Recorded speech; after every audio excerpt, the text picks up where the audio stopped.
అంతేకాదు నేను హిట్లర్ లాంటి వాడని చెప్తున్నాడు. హిట్లర్ అంటే ఎవడు?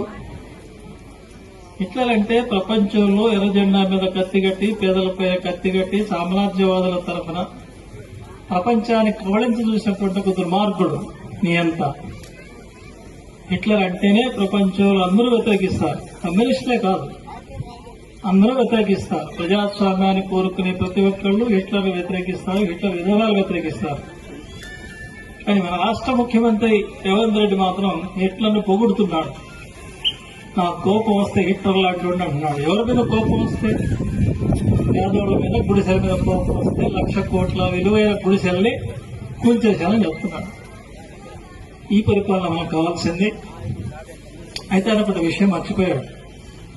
హిట్లర్తో తను పోల్చుకోవడం అంటే మరి హిట్లర్ అంతిమ గడియలు కూడా పోల్చుకోవాలి. అంత చలాయించిన హిట్లరు ఎర్ర జెండా చేతిలో చిత్తుగా మట్టి గెలిచాడు, చరిత్రలో కలిసిపోయాడు.